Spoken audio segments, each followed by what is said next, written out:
Perhatikan baik.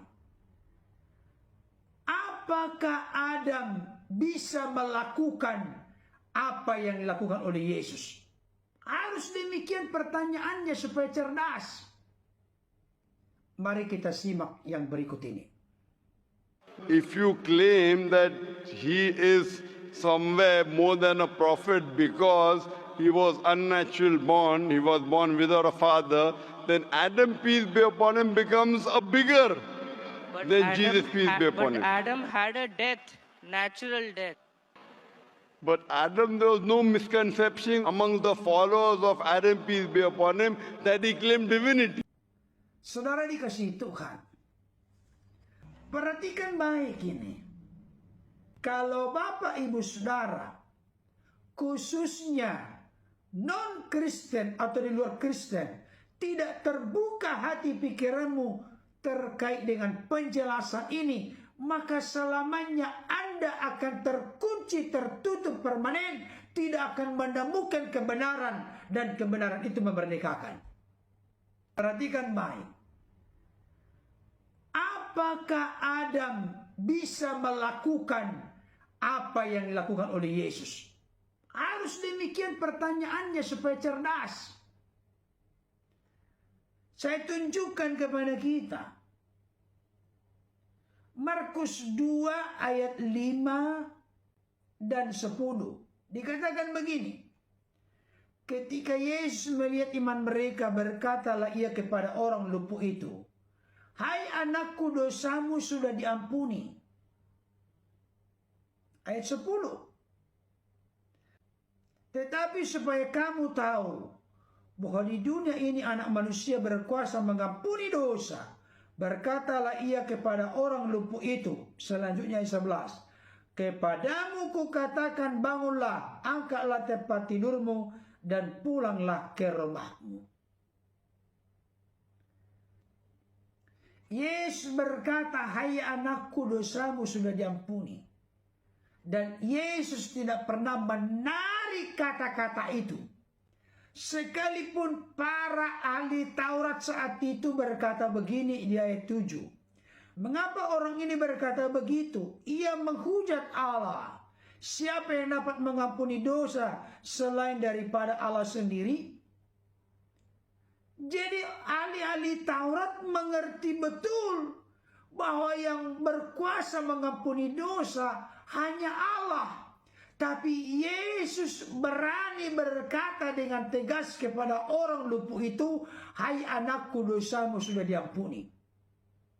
Pertanyaan saya kepada Dr. Zakir Naik, para polemikus di luar Kristen, orang-orang di luar Kristen, berkuasakah Adam mengampuni dosa? Tentu tidak. Tapi Yesus berkuasa mengampuni dosa.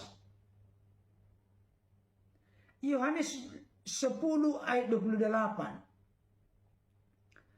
Dan aku memberikan hidup yang kekal kepada mereka, dan mereka pasti tidak akan binasa sampai selama-lamanya, dan seorang pun tidak akan merebut mereka dari tanganku.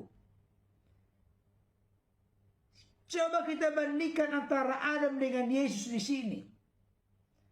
Pertanyaan saya, Adam berkuasa tidak memberikan hidup yang kekal dan menggaransinya pasti tidak akan binasa selama-lamanya? Tidak, Bapak Ibu Saudara. Tapi Yesus berkuasa memberikan hidup yang kekal, dan siapapun yang percaya kepadanya pasti tidak akan binasa selama-lamanya. Garansi jaminan kepastian keselamatan, garansi kepastian jaminan hidup yang kekal bisa diberikan oleh Yesus. Bisakah Adam melakukan itu? Tentu tidak bisa. Kalau begitu, mana lebih hebat antara Adam dengan Yesus? Sudah pasti Yesus. Yohanes 5 ayat 21. Sebab sama seperti Bapa membangkitkan orang-orang mati dan menghidupkannya, demikian juga Anak anak menghidupkan barang siapa yang dikehendakinya. Coba perhatikan ini. Bapa membangkitkan orang-orang mati dan menghidupkannya. Anak dalam konteks ini Yesus Kristus menghidupkan barang siapa yang dikehendakinya. Punya otoritas dan kuasa yang sama untuk menghidupkan orang-orang mati. Di sini ditegaskan Yesus berkuasa menghidupkan barang siapa yang dikehendakinya. Pertanyaan saya, bisakah Adam menghidupkan siapapun yang dikehendakinya? Tentu tidak bisa. Tetapi Yesus bisa menghidupkan barang siapa yang dikehendakinya. Pertanyaannya, mana lebih hebat Adam dibanding dengan Yesus? Tentu lebih hebat Yesus. Bukan hanya itu Bapak Ibu Saudara. Pertanyaan saya, sebelum Adam dibentuk dari tanah liat dan Allah menghembuskan napas hidup ke dalam lubang hidungnya, apakah Adam sudah ada? Belum ada. Tapi apa kata Alkitab? Yohanes 8 ayat 58. Sesungguhnya aku berkata kepadamu, sebelum Abraham jadi, aku telah ada. Yesus sudah ada sebelum Abraham jadi. Padahal kalau kita melihat runutan sejarah antara Abraham dengan Yesus itu kurang lebih 2000-an tahun. Tapi Yesus sudah ada sebelum Abraham jadi. Yohanes 17 ayat 5. Oleh sebab itu ya Bapa, permuliakanlah aku dengan kemuliaan yang kumiliki di hadirat-Mu sebelum dunia ada.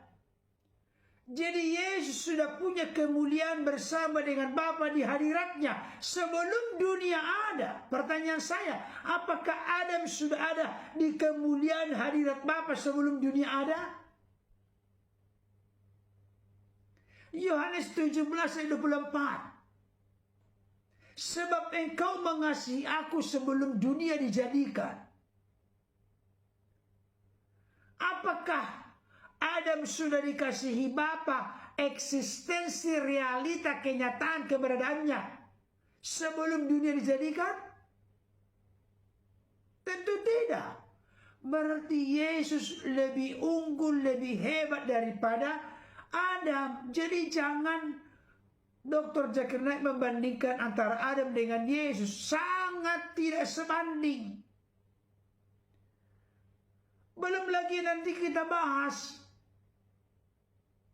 di dalam Yohanes 1 ayat 3, Kolose 1 ayat 15 sampai 17, Ibrani 1 ayat yang kedua sampai 3, dikatakan dengan tegas Yesus dalam eksistensi kekal sebagai firman yang bersama-sama dengan Allah, dan firman itu adalah Allah, adalah pencipta segala sesuatu.